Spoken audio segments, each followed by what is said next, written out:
Sama-sama. Hari ini kita ketemu dengan pelaku sejarah pengembangan dari mesin sandi SN011, yaitu Bapak Inu yang saat ini menjabat sebagai Direktur Penanggulangan dan Pemulihan di BSSN ya Pak ya? Siap. Terima kasih Pak Inu, dan ini sekarang mesin sandi SN011 menjadi salah satu koleksi di Museum Sandi. Jadi Pak Subardo waktu itu Kepala Lembaga Sandi Negara berkenan mendemokan Passorphone yang SN011 itu. Passorphone itu password dan phone.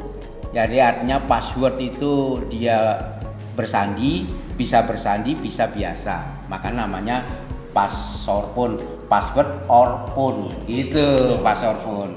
Nah, ini dulu didemokan langsung di hadapan almarhum Presiden Soeharto, juga almarhum Mensesnek Pak Murdiono, juga ada didampingi almarhum Pak Subardo waktu itu. Jadi kami langsung demokan bagaimana kualitas Passorphone ini, baik terenkripsi maupun tidak, dan langsung dicoba sendiri sebenarnya waktu itu oleh almarhum Presiden Soeharto. Iya. Gitu. Bapak mungkin bisa dijelaskan Pak, siapa saja yang ada di foto ini? Ini almarhum Pak Subardo, Ketua Lembaga Sandi kedua, almarhum Presiden Soeharto, dan almarhum Mensesnek Murdiono, dan ini saya. Belum almarhum, jangan almarhum nih. Ini saya.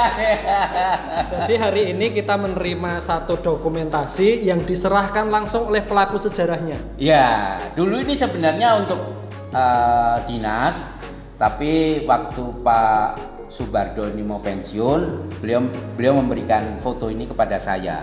Kenapa kepada saya? Karena yang ada di gambar ini cuma saya, katanya. Yang lain stafnya nggak ada. Jadi ini diberikan ke saya, dan saya pikir ini akan lebih bermanfaat untuk Museum Sandi. Gitu. Bapak, mungkin Bapak masih ingat dulu respon dari Presiden RI pada saat Bapak tunjukkan mesin itu bagaimana Pak? Beliau sangat interest, dan beliau mengangguk-angguk, teruskan artinya kerja litbang ya, artinya kerja litbang teruskan supaya dalam hal persandian bangsa Indonesia ini bisa mandiri. Itu pesan beliau waktu itu. Karena apa? Beliau juga sadar bahwa yang namanya litbang itu tidak sekali buat jadi bagus, perlu proses yang panjang. Inilah beliau yang waktu itu nyoba, dan beliau sangat puas. Maka beliau pesan kepada almarhum Pak Subardo untuk meneruskan litbangnya. Nah, waktu itu sebenarnya yang Bapak jelaskan kepada Presiden RI apa saja Pak terkait dengan mesin itu? Yang kami jelaskan bagaimana cara penggunaan Passorphone ini. Jadi bisa sebagai telepon biasa, dan bagaimana bisa menjadi telepon bersandi. Gitu. Itu yang kami demokan. Beliau langsung mencoba setelah saya beritahu, beliau langsung mencoba, dan beliau manggut-manggut gitu. Makanya kesannya seperti itu. Nah, SN011 yang didemokan di depan Presiden ini, apakah kemudian diproduksi secara massal atau bagaimana Pak di lembaga Sandi? Ini dalam hal litbang saat memproduksi ini memang waktu ini juga pernah dipakai oleh Departemen Agama dalam mendukung keamanan ibadah haji.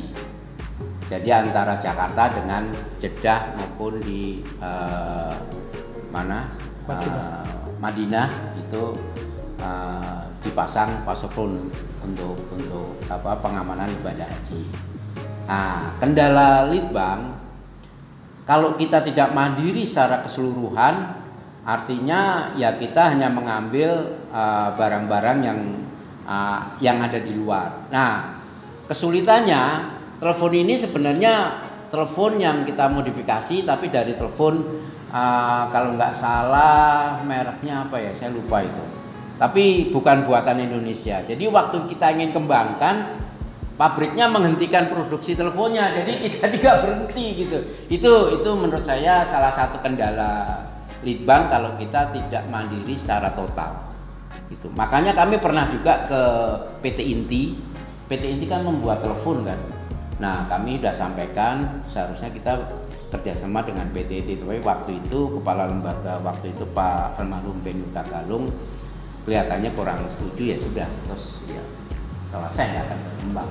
Sebenarnya kita perlu kerjasama di nasional ini, apa-apa yang bisa kita buat sendiri gitu kan, seperti PT Inti dia selalu membuat telepon.